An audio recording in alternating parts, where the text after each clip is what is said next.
Hi friends, how are you all doing today? Welcome back to my channel, and today we're going to be talking about a case that still confuses people, that still makes people angry, and gets talked about in some schools across Canada.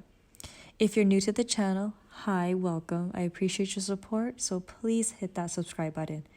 Today we're going to be talking about how a 14-year-old got accused of rape, murder, got sentenced to death while being innocent. Now, the police, the inspector that was in charge of this case has a huge role in it. The doctors that were responsible for performing the autopsies, creating the proper reports, they also play a role in this. So let's just get started. So today we're going to be talking about Stephen Murray Truscott, who was born on January 18th, 1945 in Vancouver, BC. He was 14 years old when he was charged with the murder of his classmate, Lynne Harper. Lynn was born to Leslie and Shirley Harper on August 13, 1946 in New Brunswick, Canada. She had one older brother, Barry, who lived in Ohio, and a younger brother, Jeffrey. Her father was a school teacher before he joined the military in 1940. They relocated to the Royal Canadian Air Force Base in Clinton in July 1957. Stephen and Lynn had been classmates in a combined 7-8 class at the Air Vice Marshal Hugh Campbell School, located at the north side of the Air Force Base. Stephen was popular, he was kind, he was into sports, and he made friends easily. One evening, Lynn came up to Stephen asking what he was doing and where he was going. Stephen replied saying he was going down to the river and seeing what the other kids were up to. She then asked for a ride to the highway, and Stephen agreed since he was going that way anyways. And once he dropped her off at the highway, they parted ways. Now, Stephen said he rode back up the bridge, stopped, and looked back at her and saw she was getting into a Chevy with yellow, orangish license plates. Now, that evening, Lynn's father was waiting. Lynn never came home, and then he went out searching for her. 2 days later, Lynn's body was found in a nearby wooded area, and after examination, they found that she was sexually assaulted and strangled to death by her own blouse. Now, this military base, I'm sure, had hundreds, maybe even thousands of men just alone on the base, and there were a lot of people, including men, that were passing through here. So they could have had many suspects, but Inspector Harold Graham focused on 14-year-old Stephen Truscott. Why? Because he was the last one to be seen with Lynn. So he just wanted a clear-cut case, focus on him, and we will find evidence that proves him guilty. And there was no, let's see if he's not. It was more of, let's try to make him guilty. Stephen was then taken into custody. The interrogation took 7 hours. At this point, Stephen was exhausted and scared.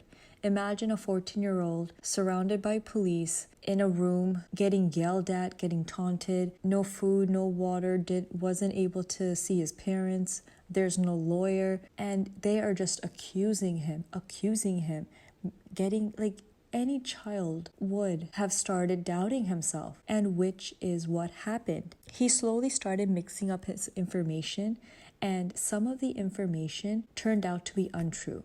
He still stuck to the fact that he did not do anything to Lynn.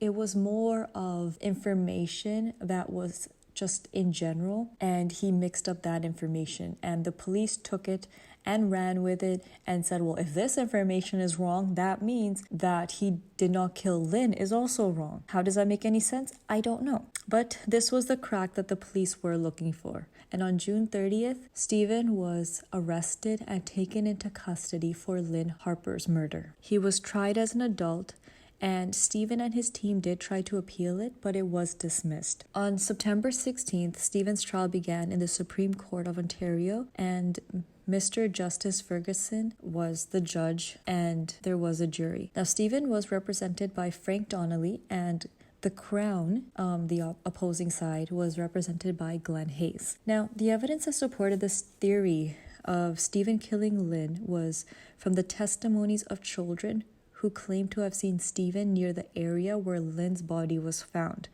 testimony of a doctor who concluded Lynn had died sometime in the window of 7 and 7:45, and that it was when Stephen had dropped her off, and allegedly there were lesions on Stephen's private part that could have been sustained by sexual assault. During trial, a young girl named Jocelyn even claimed that Stephen came to her house on the day that Lynn went missing at 6 p.m. to remind her of a date that they were going to have later on, and told her, "We're going to meet by the wooded area." And she also testified that it was past 6 p.m. and he never showed up, so she went looking for Stephen. Looking back at the police reports, nowhere did Jocelyn mention Stephen came to her house and that she was looking for Stephen. Instead, the police reports say she was looking for Lynn. But during trial, she said she was looking for Stephen. But of course, the police reports weren't brought up. She also testified during trial that she went to Lawson's farm, which isn't too far from the bush, to look for Stephen. But she got her time wrong by an hour. Now, during trial, she did go to Farmer Bob Lawson and to agree that she did come at that time mentioned to the police, rather than her actual time that she was there. Now, Farmer Bob Lawson said, "No, I am not going to lie for you," which did make her angry. Another story that was presented during trial was that one of Stephen's friends, Butch George, was spreading a rumor among the friend group, and that Stephen and Lynn were doing it in the bush. When this was brought up during the trial from the prosecutor's side, Stephen denied it, saying it was untrue. The police, however, never asked Butch where and when did he see Stephen at the bush, or got Butch to testify in court under oath about what he allegedly saw. This was a big clue. This was a big testimony. So why didn't they bring it up during trial?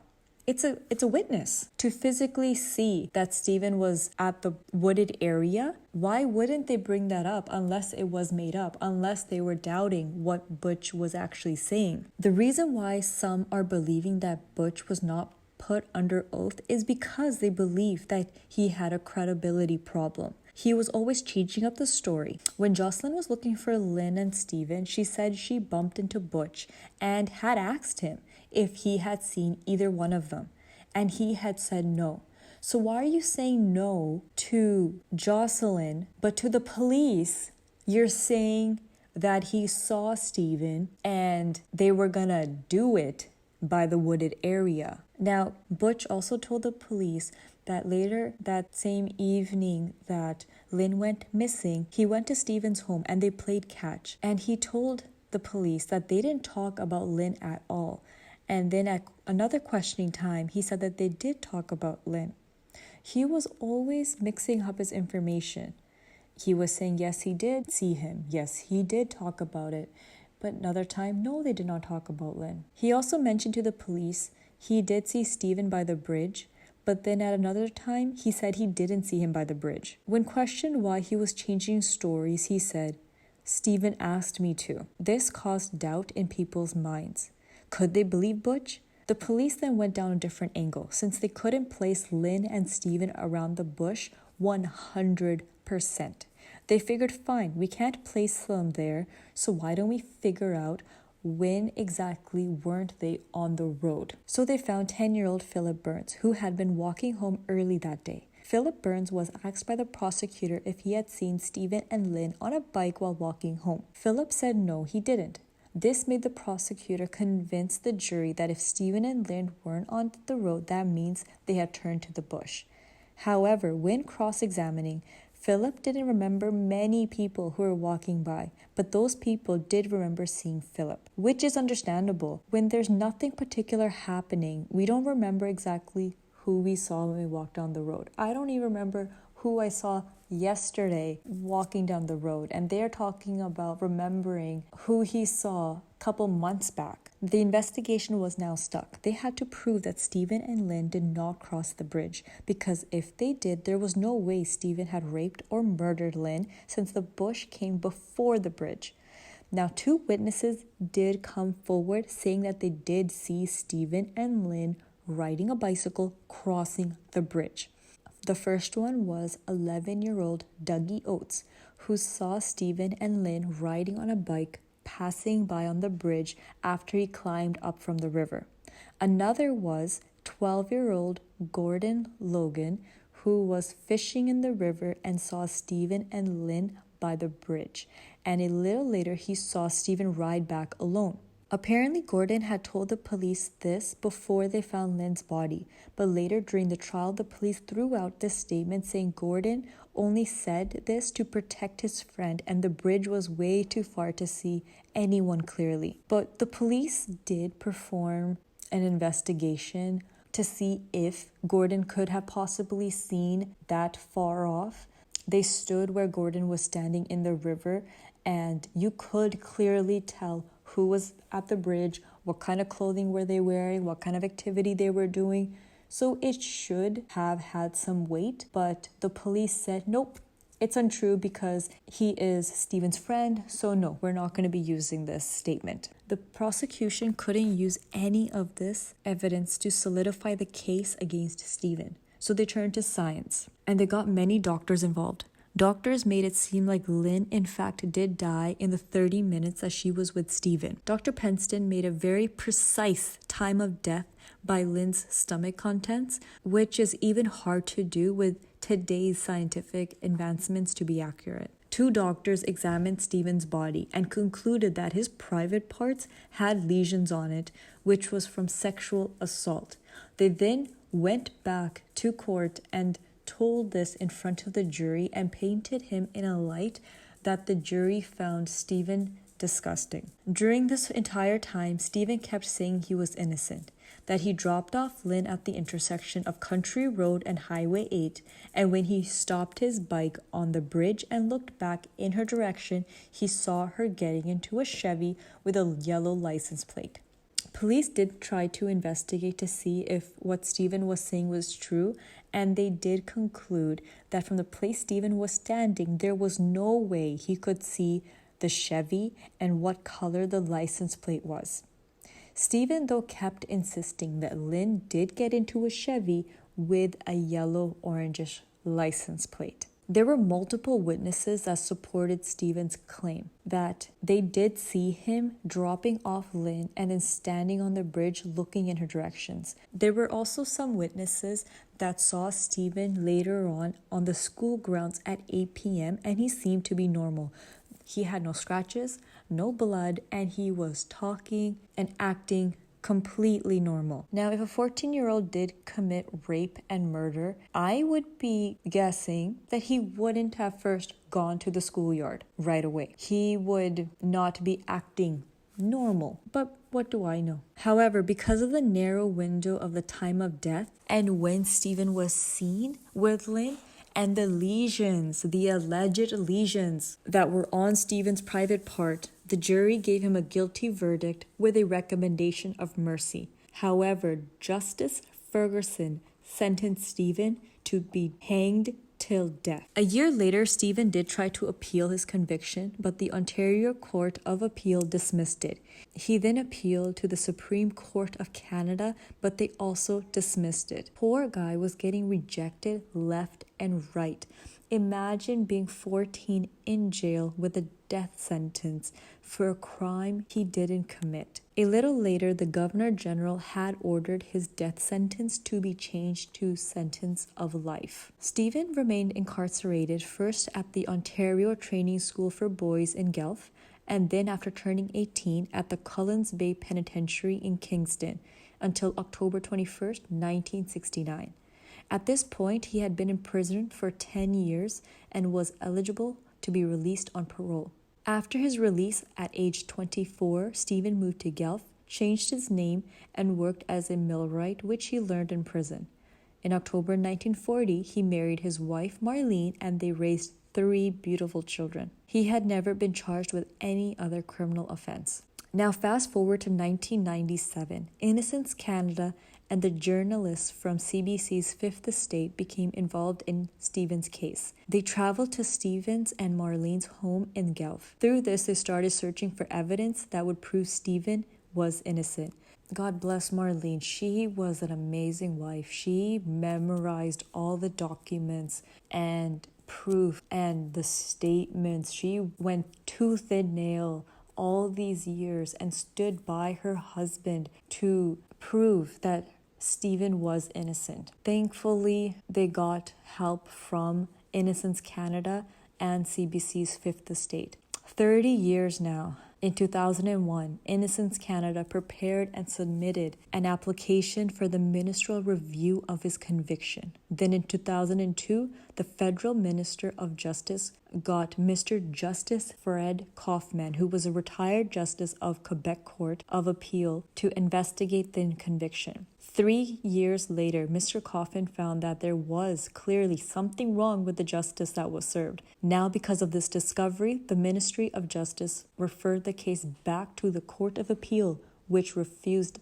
Stephen's appeal in 1960. The Attorney General of Ontario then ordered the body of Lynne Harper to be exhumed. First, they were planning on testing for DNA, but after examining the remains, no usable DNA was found. A 5-judge panel of the Court of Appeal conducted a 3-week hearing where Stephen and his Innocence of Canada counsel called the new evidence enough to prove his innocence towards Lynne's murder. A jailhouse report came to light where it said a third doctor did examine him the day after the first 2 did, and there were actually no lesions or injuries on his private parts. But this report never showed up during Stephen's trial. Now, a forensic expert who has examined other sexual assault cases has said that rarely does rape produce injuries. Also, through the years, there was advancement in the understanding of how quickly food was digested. Back in 1959, there wasn't much knowledge of the gastric emptying process, but now in 2006, scientists knew there were multiple factors which mattered on how fast a stomach breaks down food. Dr. Michael Polinen, I'm going to call him Dr. Michael, he examined the notes taken at Lynne's autopsy, as well as the slides containing samples of her preserved organs and tissues.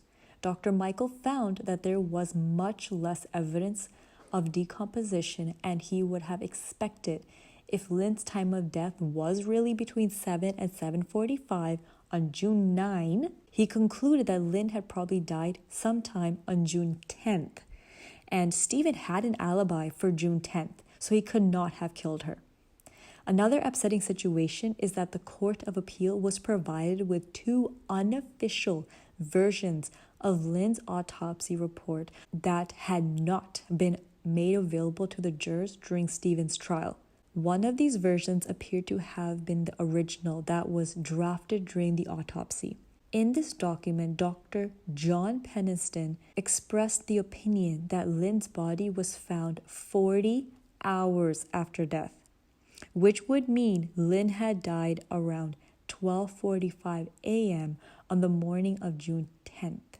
The other unofficial version of the autopsy given was that Lynne's time of death was actually between 4:45 a.m. and 10:45 a.m. on June 10th. Now, Stephen had an alibi for both of these times, but these 2 unofficial reports were not presented to the jurors. If these 2 versions had been given to the jurors, it would have been noted and seen that Stephen could not have been the killer. The Court of Appeal was now saying that if they had known of Dr. Peniston changing his opinion, they would have cross-examined him. Perhaps he would have retracted his opinion on when Lynne's time of death was. His opinion in the end wasn't about finding the truth, but to help the Crown get a conviction. Because of this, the Court of Appeal agreed that Stephen was wrongfully convicted. It took 45 years to finally clear Stephen's name. The Attorney General of Ontario apologized to Stephen and awarded him $6.5 million. Stephen spent a decade in prison for a crime he didn't commit, was labeled a murderer, a rapist for most of his life. 6.5 million is a lot of money, but no amount of money is good enough to be labeled as a rapist, as a murderer, your entire life, to waste your life, your youth in jail, to be scared that you are going to be hanged to death. The shame that these people put on him, on his family. What was going on even in the inspector's mind? Instead of looking and having a broader net to find adult suspects, he just cast the net and pointed one finger at Stephen and said, yes, I am now going to figure out how to make you guilty. Many people, including Harper's family, never thought that Stephen was innocent of this murder. And in July 2008, Lynn's brother described Stephen's compensation package as a real travesty and indicated that he would not tell their father for the fear of the news would upset him. I understand they lost a child in the most brutal way possible.